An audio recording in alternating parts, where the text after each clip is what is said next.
નસવાડી તાલુકાના જીતપુરા ગામે દીપડાના હુમલાની ઘટના સામે આવી છે। ગામમાં રહેતો ચીમન બકરા માટે પાલો લેવા કોતર વિસ્તારમાં ગયા હતા। તે દરમિયાન અચાનક દીપડાએ તેમના પર હુમલો કર્યો હતો।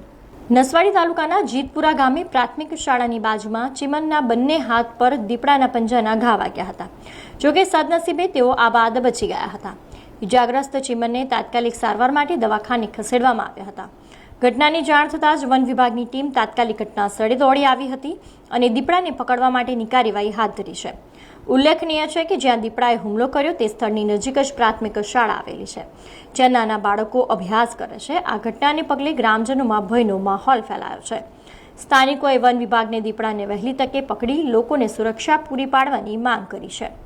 આજ રોજ ચીમનભાઈ છોટાભાઈ બકરાનો પાલો લેવા માટે કોટા તરફ આવતા હતા ત્યારે અચાનક દીપડાએ હુમલો કરવાથી હાથમાં અને પાછળ પીઠ ઉપર હુમલો કર્યો છે ચીમનભાઈને।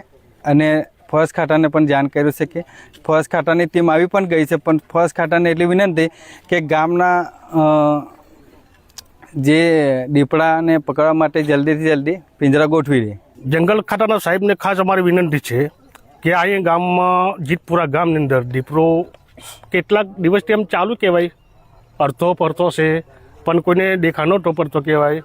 પણ આજે એક ભાઈને પંજો માર્યો અને વત્તા એક બેન ટીની બેન કરીને લોટે જવા જતા હતા, એમને બી જોયું છે અને દોયરો પણ છે, પણ બેન તો સારું ગાંગડી એટલે બધા લોકો દોડી પડી અહીંયાથી, બરાબર। એટલે ખરેખર તમે પિંજરું ગોઠવવાની કોશિશ જલ્દીથી જલ્દી કરો સાહેબ।